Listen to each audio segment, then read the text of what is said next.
Olá, olá, olá! Fique muito à vontade, seja muito bem-vindo. Como se você estivesse acabando de chegar na casa de um amigo que está preparando algo muito gostoso para você aí na cozinha. Este é o podcast do Jeito que a Vida Vem, no seu 12º episódio, aqui no YouTube e também no Spotify. Bora lá para mais um?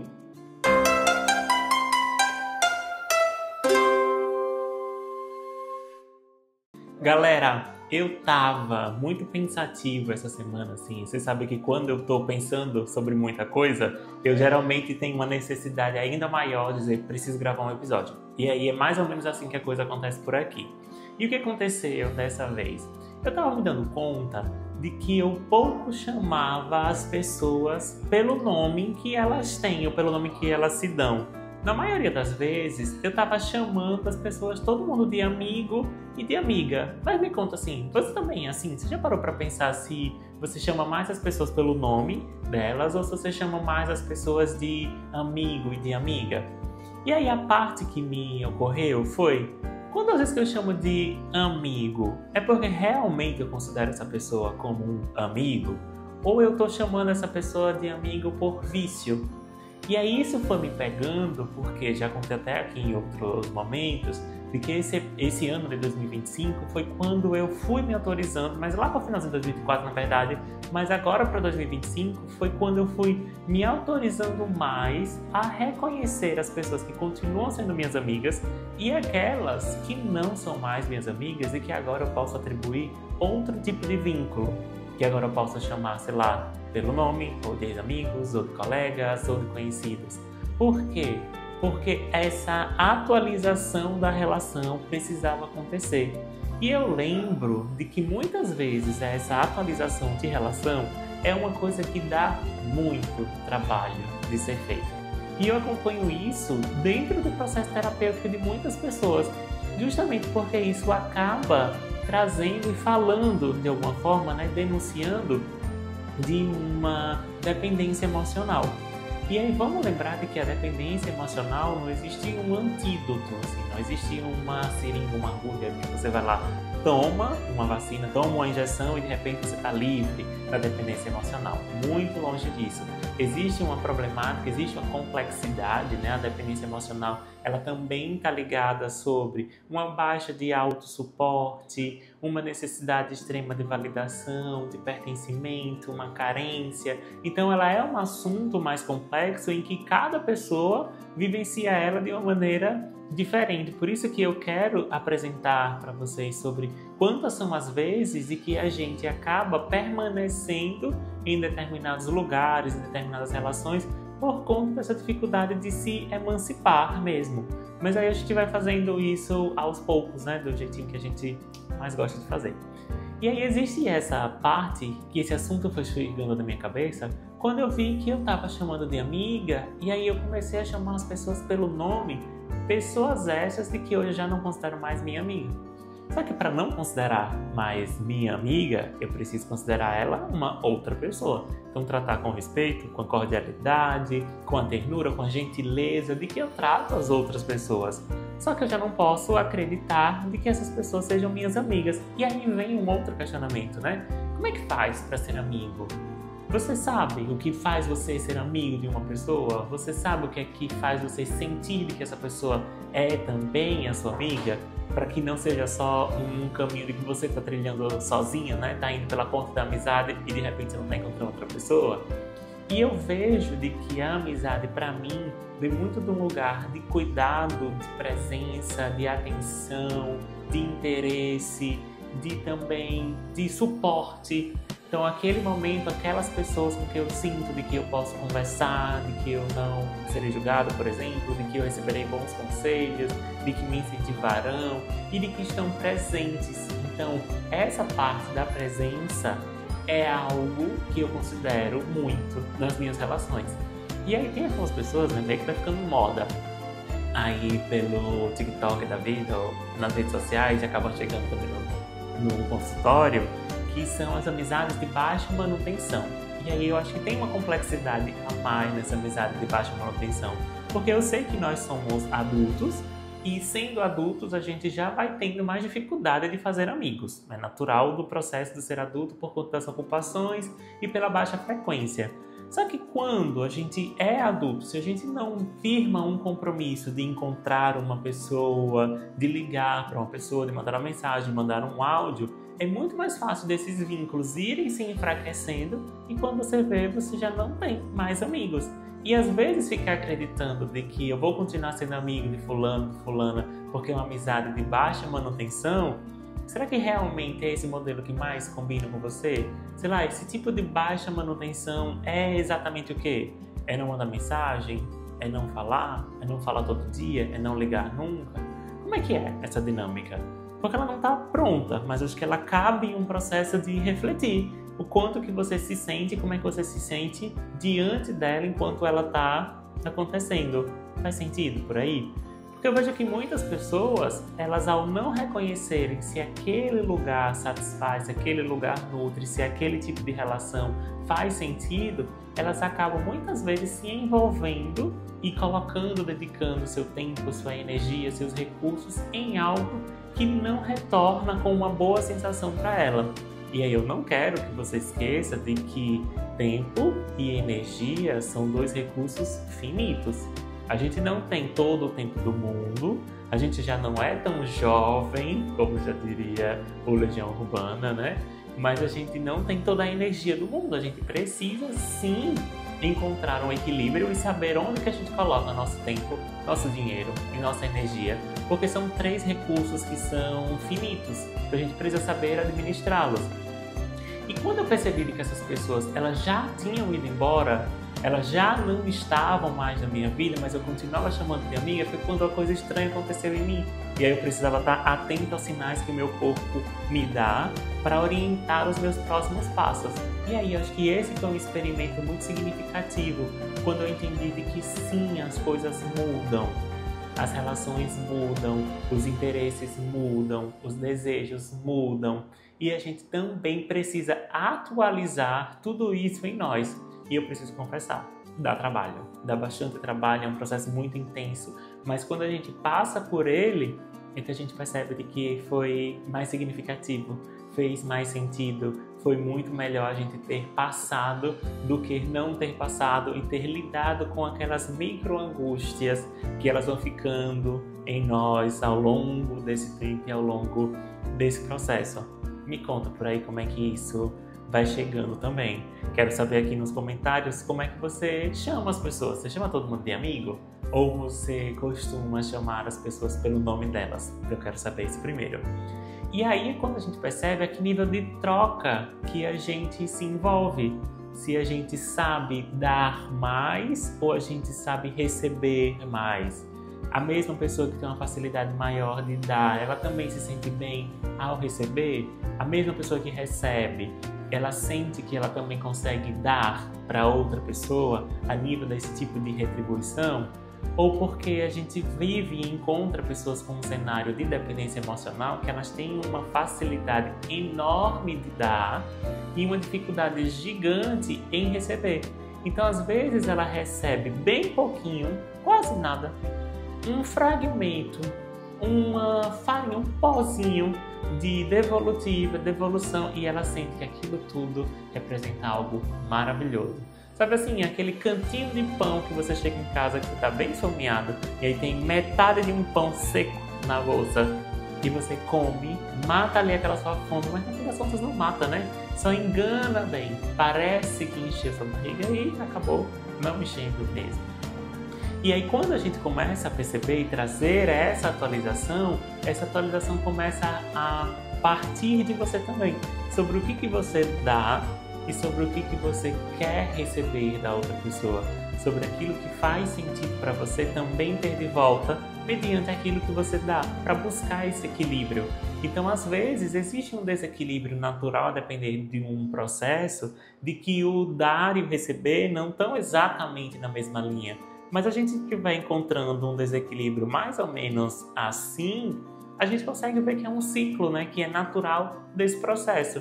E aí essa atualização ela sempre será mais do que necessária. E ainda mais quando a gente fala desse processo de encerrar coisas, de encerrar amizades, de encerrar momentos, de encerrar trabalho, de encerrar relações, é preciso entender o que são os marcadores, se a gente precisa dar as explicações, a gente precisa ter essas explicações, porque muitas das pessoas, quando elas vão em busca dessas explicações, em grande parte dos casos, na verdade, elas estão indo em busca de se sentirem culpadas. Elas estão lá com seus mecanismos de autotortura bem presentes, então elas querem que a outra pessoa aponte todas as culpas de que uma só teve, né? Que nesse caso é ela que foi atrás, como se ela estivesse indo num tribunal. Nesse tribunal vai ser apresentado tudo aquilo que ela fez de errado e agora ela merece ser julgada e por isso sim celebrar o fim de uma relação. Só que eu quero aqui te lembrar de que as relações, todas elas vão terminar, todos os ciclos vão se encerrar por conta de duas pessoas ou mais que estejam presentes nela. Exatamente porque essas duas pessoas, ou mais pessoas inclusive, elas também foram importantes para que aquela relação começasse. Embora elas também são importantes para que essa relação também termine. E aí existe algo que é muito marcante, né? Quando a gente vive uma relação que leva mais tempo, né? Uma relação mais longa, mais sólida, mais estável, a gente acaba passando por um processo de mudança. É natural e é o risco que se corre. Todos nós estamos mudando o tempo todo. O que a gente quer, na maioria das vezes, é de que as nossas novas versões ainda queiram continuar pertencentes àquele ciclo, àquelas amizades, àquele trabalho, àquela relação.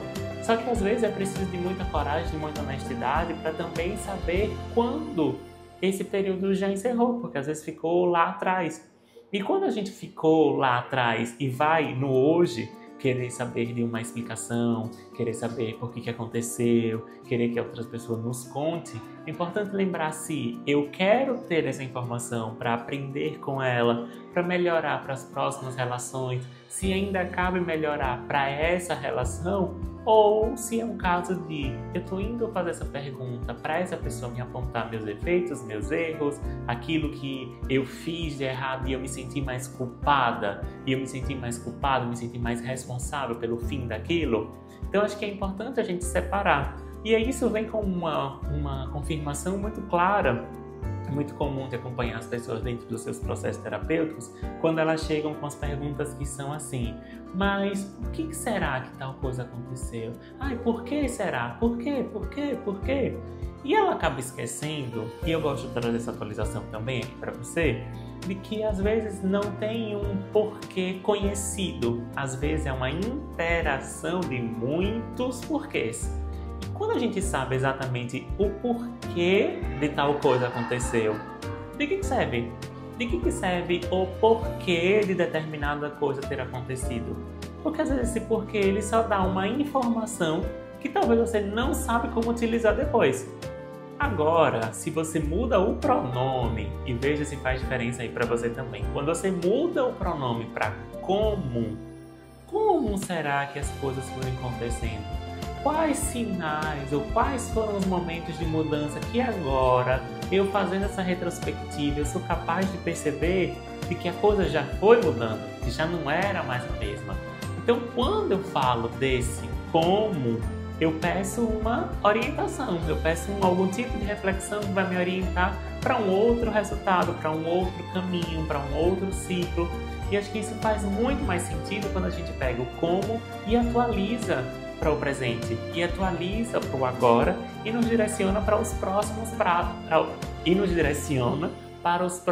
passos, para aquilo que a gente quer ainda continuar vivendo. O que você acha? Como é que você observa esse movimento daí, né? Quando a gente está em busca do porquê e quando a gente quer um como, o peso e a diferença que isso tem. Faz sentido quando eu chego até aqui, quando eu falo isso aqui contigo? Porque às vezes é importante a gente reconhecer da nossa dificuldade de estarmos sós e nos sentirmos bem com a nossa companhia.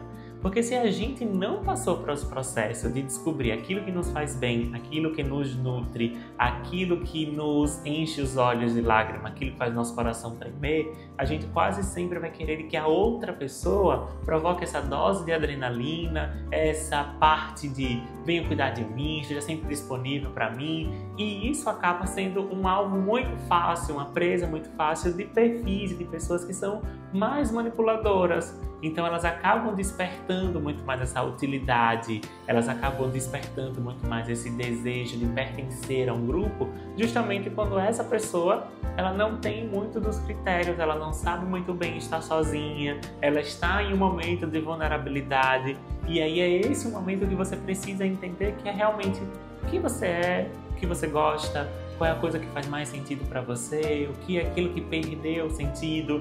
E acho que eu comento isso no episódio 2 ou 3, acho que é no episódio 3, quando eu tô falando sobre as resoluções de ano novo, que eu agora acabo atribuindo outros nomes, né? Aquilo que eu quero começar, aquilo que eu quero parar, aquilo que eu quero recomeçar, que foi uma atualização importante, para você entender nesse ciclo atual quem são as pessoas, quais são as atividades, o que te nutre, o que te move, o que te angustia, o que não te deixa feliz, para começar a dar nome e atualizando essas versões dentro de você e das suas relações também. Até que muitas vezes você percebe de que aquela relação ela só continuava existindo porque você era a pessoa que estava nutrindo, que estava munindo de experiências, e a outra pessoa pouco movimento fazia para no mínimo estar presente daquilo que você acha significativo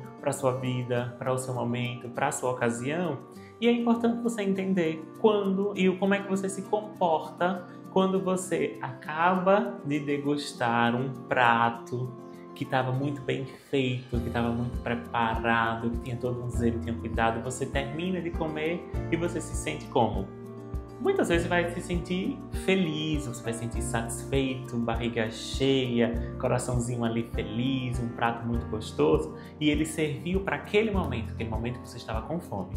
Agora você pega essa mesma experiência de um restaurante e você vai lá, 5 meses depois, e mudou a direção, mudou o cozinheiro, a cozinheira, mudou a equipe, alguma coisa ali estava diferente, você pede ali o mesmo prato, mas ele não tá tão bom mais, ele não tá mais tão saboroso. E aí você vai lá e você come, mas não é aquela mesma satisfação, você não era mais o mesmo, você não era mais a mesma, o prato já não era mais o mesmo, já estava sendo feito por outras pessoas. E aí aquilo dali entra em um conflito, em um contraste contigo, né? Porque você queria algo que não tinha mais naquele lugar. Às vezes você até insiste mais um pouquinho, vai mais uma vez, vai mais 2, vai mais 3, só que às vezes é em nome de um prato que não existe mais e que não vai mais matar a sua fome do presente. Às vezes você está com a fome do presente, querendo algo daquele passado que já não existe mais nesse aqui e agora. Por isso que é importante que a gente venha se atualizar sempre, porque a gente está em novas versões, estamos em novos lugares, em novos espaços, em novas possibilidades, e aí é importante que a gente possa rever se a necessidade do agora está naquele lugar que a gente costumava encontrar essa satisfação. Porque quando já não está mais, é importante a gente saber a hora também de se retirar, de se levantar da mesa, né? Quando já não está sendo bem servido, bem atendido. E às vezes é mais fácil a gente fazer isso num restaurante do que com a própria vida. Por isso que a psicoterapia é esse lugar para você poder entender as suas mudanças, entender as suas versões, acolher e validar os seus sentimentos, as suas atualizações, as suas necessidades. E por isso eu tô aqui, caso você queira que eu te acompanhe nessa jornada em busca do seu autoconhecimento e especialmente no direcionamento das coisas que estão fazendo mais sentido para você agora, para que você possa acolher as suas versões novas e ter empatia com as versões novas de outras pessoas também, entendendo de que as relações não são feitas assim como seriam na Disney, né, de vilão e mocinha, de uma pessoa má com uma pessoa muito boa. Às vezes são relações que são compostas de seres humanos, e humanos que são frágeis, humanos que são vulneráveis, humanos que erram, mas humanos que acertam, humanos que tentam, que testam, que exploram.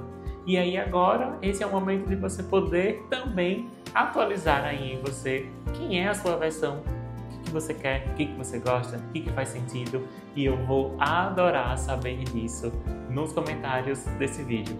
Se você gostou do que você ouviu até aqui, você está no YouTube, deixa o seu like, não esquece de se inscrever no canal e compartilhar com alguém que você acredita que faça sentido para essa pessoa ouvir também.